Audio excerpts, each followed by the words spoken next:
देखिए मैंने एसएसटी में जो कक्षा 10 का एक लेसन जल संसाधन वाला पूरा करवा दिया था और दूसरा वाला भारतीय कृषि का चल रहा था। इसमें भारतीय कृषि की विविध रूप अपन ने देखी थी, ऋतुओं के आधार पर है और उपयोग के आधार पर। ऋतुओं के आधार पर जैसे खरीफ फसल है, रबी फसल है और जायद फसल है, और वैसे उपयोग के आधार पर जैसे खाद्यान्न फसलें हो गई, व्यावसायिक और औद्योगिक फसलें हो गई, बागानी फसलें हैं, उद्यानिकी फसलें हैं, जैसे चार भागों में बांटा। तो भारतीय कृषि में जो आगे अपन न पढ़ करके आज अपने ऐसी चीज पढ़ेंगे जो कक्षा 12 के राजनीति विज्ञान में काम आएगा और कक्षा 10 में आपका राजनीति वाला पार्ट है। देखो दोस्तों, अपन आज एक पार्लियामेंट संसद वाला टॉपिक लेंगे। संसद फ्री माइंड बैठ जाना है, आपको समझना है। देखिए अपना जो देश है, भारत राज्यों का संघ है। भारत राज्यों का संघ, संघीय राज्य नहीं है, भारत राज्यों का संघ है। भारत 28 राज्यों 8 केंद्र शासित प्रदेश, वो भी मैं बताऊंगा। एक बार छोटा सा मैप बना देता हूं आपके। जो पहले 29 राज्य थे और अभी वर्तमान में कितने राज्य हैं? 28। इसमें थोड़ी सी राजनीति में आपको ये पता होनी चाहिए कौन सा राज्य कहां पर है। ये इधर देखिए, ये अपने देश की स्थिति है। भारत की राष्ट्रीय राजधानी क्षेत्र है, जो राजनीतिक राजधानी है कौन सी? नई दिल्ली। नई दिल्ली ये। और ये अभी जम्मू और लद्दाख, जो जम्मू कश्मीर था, इस राज्य की जो धारा 370 को हटा करके अलग अलग 2 केंद्र शासित प्रदेशों में विभाजित कर दिया गया है। दोस्तों देखो, कई बच्चों को ये पता भी नहीं रहता है। पहले जो 7 केंद्र शासित प्रदेश थे, एक तो आपका ये दिल्ली हो गया, दिल्ली गई है। दूसरा आपका इधर पंजाब और हरियाणा की राजधानी चंडीगढ़, चंडीगढ़ है। इधर आपका दमन व दीव है, दमन व दीव। इधर दादरा व नगर हवेली, और इधर लक्षद्वीप है, लक्षद्वीप।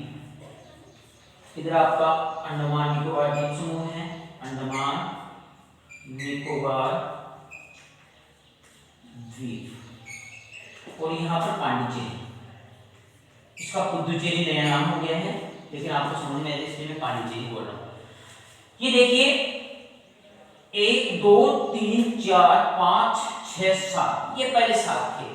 अब जम्मू और लद्दाख, इधर देखिए ये जम्मू और इधर वाला लद्दाख, ये 2 राज्य अलग बन गए। तो 9 थे। आप भी कभी कभार जैसे जिसको पता नहीं है वो ऐसे बताते हैं, लेकिन 26 जनवरी 2020 को दमन और दीव, दादरा व नगर हवेली, इसका दमन दीव दादरा व नगर हवेली एक सम्मिलित कर दिया गया है। इसलिए अब ये जैसे पहला एक दिल्ली, दूसरा चंडीगढ़, तीसरा दमन और दीव, चौथा लक्षद्वीप, पांचवा पांडिचेरी, छठा अंडमान निकोबार द्वीप, सातवां जम्मू और आठवां लद्दाख। ऐसे ये अपने 8 केंद्र शासित प्रदेश हैं और बाकी 28 राज्य हैं। 28 प्लस 8 राज्य कितने हैं? 28। तो भारत राज्यों का संघ है। क्या है? राज्यों का संघ। जैसे साहब अपनी ये मुट्ठी है, अंगुलियां हैं सब खुली हुई है, इसको अपन बंद कर दो तो ये मुक्का बन जाता है। तो ये अपना भारत राज्यों का संघ है। सारे राज्य मिलकर के एक संघ का निर्माण करते हैं और वो है अपना भारत। अब भारत में देखो 2 प्रकार की सरकारें हैं। आपने एक तो होती है संघ सरकार, एक होती है राज्य, इसको हम केंद्र सरकार भी कहते हैं, और एक होती है राज्य सरकार। तो अपन केंद्रीय विधानमंडल पढ़ेंगे, ये संसद। अब ये संसद क्या है? देखिए दोस्तों, ये संसद के 3 तो अंग होते हैं, 3 अंग। बहुत ध्यान से समझना, कक्षा 12 का भी इंपॉर्टेंट वीडियो है और ये कक्षा 10 वाले भी बहुत अच्छी तरह से जो लोकतंत्र है, अपन राज्य सरकार है, राज्य विधानमंडल है, वो पढ़ेंगे, वो अच्छी तरीके से आपके समझ में आएगा ये बात। ये संसद का प्रथम अंग राष्ट्रपति होता है। अंग सदन, और अंग कितने होते हैं? 3। आपको पूछे संसद के अंग कितने हैं? 3। और सदन कितने हैं? 2। अंग कितने हैं? 3। इसमें से प्रथम अंग राष्ट्रपति, दूसरा आपका लोकसभा और तीसरा राज्यसभा। राज्यसभा ये देखिए, ये केंद्र सरकार, अपन क्या पढ़ रहे हैं, केंद्रीय विधानमंडल, केंद्रीय विधान मंडल। राज्य विधानमंडल होगा, उसमें भी विधानसभा है, विधान परिषद है और राज्यपाल, वही तीनों की तीनों आएंगे। राज्य विधानमंडल में यहाँ राष्ट्रपति की जगह राज्यपाल हो जाएगा, लोकसभा की जगह विधानसभा हो जाएगी और राज्यसभा की जगह विधान परिषद हो जाएगी। लेकिन शर्त यह है कि हर जगह पर ये द्विसदनात्मक विधानमंडल हो, राज्यों में ऐसा जरूरी नहीं है। और अपने भारत में 7 राज्य ऐसे हैं जहां पर द्विसदनात्मक विधानमंडल है। क्या राजस्थान में द्विसदनात्मक विधानमंडल है? दोस्तों नहीं, क्योंकि राजस्थान में एक ही विधान है। कौन सा है? एक सदन है, विधानसभा, विधान परिषद नहीं है। तो उसकी चर्चा अपन बाद में करेंगे। तो अपने केंद्रीय विधानमंडल के अंतर्गत संसद के 3 अंग हैं और 2 सदन हैं। पहला अंग राष्ट्रपति, दूसरा लोकसभा और तीसरा राज्यसभा। क्योंकि ये दोनों सदन हैं, इसलिए संसद के कितने सदन बोलेंगे अपन? 2 सदन। अब देखिए इन सदनों की, अब इसमें सबसे पॉपुलर सदन है, निम्न सदन है, इसकी क्या विशेषताएं हैं और इसकी क्या विशेषताएं हैं, योग्यताएं हैं, वो चीज देख लेते हैं। लोकसभा संसद का निम्न सदन होता है। कौन सा सदन होता है? निम्न सदन होता है। तो राज्यसभा कौन सा हो जाएगा? उच्च सदन। राज्यसभा कौन सा सदन हो जाएगा? उच्च सदन। ठीक है दोस्तों, समझते हुए चलना है। लोकसभा आपका पॉपुलर सदन है। लोकसभा के बहुमत दल के नेता को राष्ट्रपति क्या नियुक्त करता है? प्रधानमंत्री। जिसे अभी नरेंद्र मोदी जी हैं, उनको किसने नियुक्त किया था? राष्ट्रपति ने। अभी राष्ट्रपति कौन है? रामनाथ सिंह कोविंद। और प्रधानमंत्री कौन है? नरेंद्र मोदी, नरेंद्र दामोदर दास मोदी पूरा नाम होगा। तो देखिए ये निम्न सदन है और ये उच्च सदन है। इनकी योग्यता की बात करें, उम्र, लोकसभा का सदस्य बनने के लिए, ध्यान से समझना, लोकसभा का सदस्य बनने के लिए न्यूनतम आयु 25 वर्ष होनी चाहिए। कितने वर्ष होनी चाहिए? 25 वर्ष। और जबकि राज्यसभा का सदस्य बनने के लिए न्यूनतम आयु कितनी होनी चाहिए? 30 वर्ष। अब देखिए आयु हो गई। अब इसके बाद में कार्यकाल। कार्यकाल देखो, लोकसभा का जो कार्यकाल होता है वो 5 ईयर का होता है, 5 वर्ष का होता है। जबकि राज्यसभा का जो कार्यकाल है वो कितने वर्ष का होता है? 6 ईयर का होता है। ये बात समझ में आ गई। आपका निम्न सदन कौन सा है? लोकसभा। उच्च सदन कौन सा है? राज्यसभा। लोकसभा के सदस्य बनने की न्यूनतम आयु कितनी है? 25 वर्ष। जबकि राज्यसभा के सदस्य बनने की न्यूनतम आयु कितनी है? 30 वर्ष। कार्यकाल आपका लोकसभा का 5 वर्ष का होता है, जबकि राज्यसभा का 6 वर्ष का। अगली चीज देखिए, इसका जो कार्यकाल है 5 वर्ष का है और इसका कार्यकाल 6 वर्ष का। ये सदन कभी भी भंग हो सकता है, भंग हो सकता है। लोकसभा कभी भी लोकसभा भंग हो सकती है, जबकि ये कभी नहीं। क्या राज्यसभा भंग हो सकती है? कभी नहीं। क्यों? क्योंकि इसके 2/3 सदस्य हर 2 वर्ष के बाद बदलते रहते हैं। हर 2 वर्ष के बाद, क्योंकि कार्यकाल कितना है? 6 वर्ष का और इसका सर्किल में चलता रहता है। 2/3 सदस्यों को हर 2 वर्ष के बाद में बदलते रहते हैं, नए सदस्य आते रहते हैं। इसका मतलब राज्यसभा कभी क्या भंग हो सकती है? नहीं। लोकसभा को कभी भी भंग किया जा सकता है। इसका मतलब यही तो है, ये आपका अस्थायी सदन हो गया। कौन सा हो गया? अस्थायी सदन। अस्थायी सदन कौन सा है?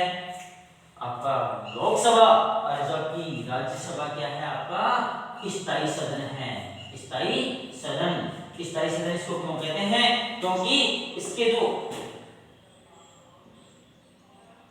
मेंबर हैं, इसके सदस्य हैं, इन सदस्यों को हर 2 वर्ष के बाद में एक चेन सिस्टम चलता रहता है और 2 वर्ष के पश्चात 2/3 सदस्य जैसे अलग अलग समय पर वो हटते रहते हैं और नए सदस्यों का चुनाव होता रहता है।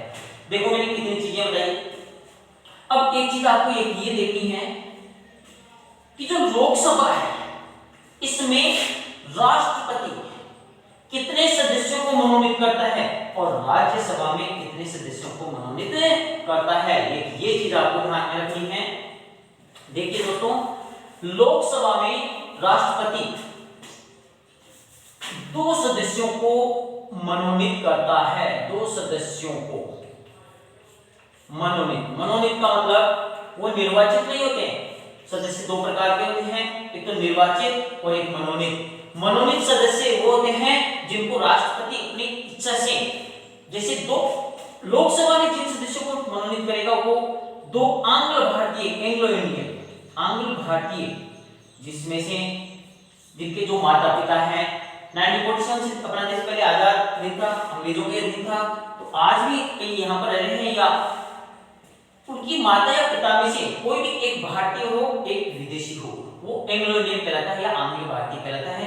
उनमें से 2 सदस्यों को राष्ट्रपति क्या करता है, मनोनीत करता है, जबकि 12 सदस्यों को राज्यसभा में मनोनीत करता है।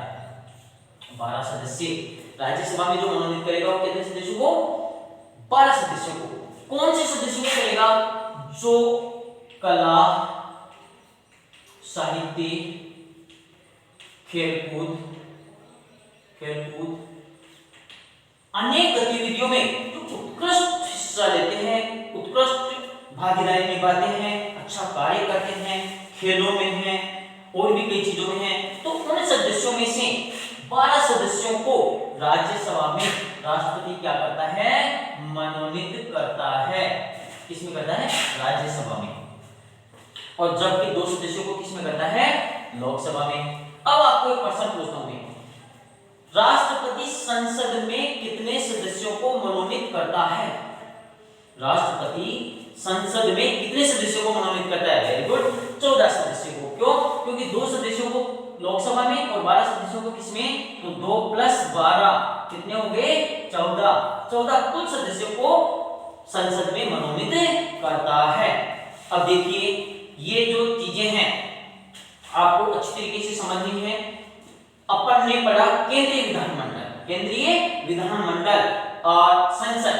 केंद्रीय विधानमंडल में क्या देखा, संसद के कितने अंग होते हैं, 3 अंग होते हैं। कौन कौन से होते हैं, एक आपका राष्ट्रपति है, दूसरा आपका लोकसभा है, तीसरा आपका राज्यसभा है। और इसमें जो राष्ट्रपति है देश का प्रथम नागरिक होता है, लोकसभा आपका पॉपुलर सदन है, निम्न सदन है, अस्थायी सदन है। पॉपुलर सदन है, निम्न सदन है, अस्थायी सदन है, जबकि राज्यसभा आपका स्थायी सदन है और उच्च सदन है। इसका कार्यकाल आपका 5 वर्ष का होता है, इसका कार्यकाल आपका 6 वर्ष का होता है। इसके सदस्य, लोकसभा का सदस्य चुनने की जो न्यूनतम आयु है आपकी 25 ईयर है, जबकि राज्यसभा का सदस्य चुनने के लिए, बनने के लिए आपकी न्यूनतम आयु कितनी है, 30 वर्ष है। यह आपका स्थायी सदन है, यह आपका अस्थायी सदन है। लोकसभा को कभी भी भंग किया जा सकता है और राज्यसभा को कभी भंग नहीं किया जा सकता। क्यों, इसका कारण मैंने आपको बता दिया, दोबारा रिवीजन कर रहा हूं, फिर आपको देखना है। ये भंग हो सकता है क्योंकि आपका अस्थायी सदन है, जबकि ये स्थायी है। क्यों नहीं हो सकता, क्योंकि इसके जो सदस्य हैं उनका कार्यकाल कितने वर्ष का होता है, 6 वर्ष का, और इसके 2/3 सदस्यों को हर 2 वर्ष के बाद में नियुक्त किया जाता है और एक चेंज सिस्टम चलता रहता है और ये स्थायी है। तो दोस्तों वीडियो कैसा लगा, अच्छा लगा आप इस चैनल को सब्सक्राइब भी करो और ज्यादा से ज्यादा शेयर करो। और ये कक्षा 12 वाले राजनीति वाले पार्ट में कहता है, कक्षा 10 वाले में एसएसटी का जो पॉलिटिकल वाला पार्ट है उसमें अपन लोकतंत्र पढ़ेंगे और इसमें राज्य सरकार, केंद्र सरकार में आपकी यही चीजें आएंगी। केंद्रीय विधानमंडल है, राष्ट्रपति, राज्यसभा, लोकसभा, और आगे अपन अगले वाले वीडियो में राज्य विधानमंडल देखेंगे। राज्य विधानमंडल, ये राज्य विधानमंडल ये सेम चीजें हैं, जबकि वहां पर ये जरूरी नहीं है भारत राज्यों का संख्या है 28 राज्य हैं, वहां उन राज्यों में दोनों सदन हो, उच्च सदन और निम्न सदन। कई राज्यों में एक सदनात्मक विधानमंडल है तो कई राज्यों में द्विसदनात्मक विधानमंडल है। तो अपने भारत में 7 राज्य ऐसे हैं, जम्मू कश्मीर है, बिहार है, उत्तर प्रदेश है, महाराष्ट्र है, आंध्र प्रदेश है, तेलंगाना है, कर्नाटक है।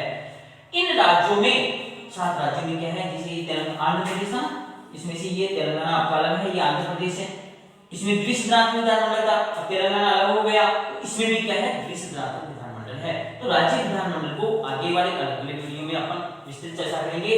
बाकी केंद्रीय विधानमंडल आपको कैसा लगा, कैसे क्या समझ में आया, संसद वगैरह है, तो आप इसके बारे में बता सकते हो। कोई भी चीज समझ में नहीं आप पूछ सकते हो। दोस्तों इस वीडियो में इतना ही। जय हिंद, जय भारत।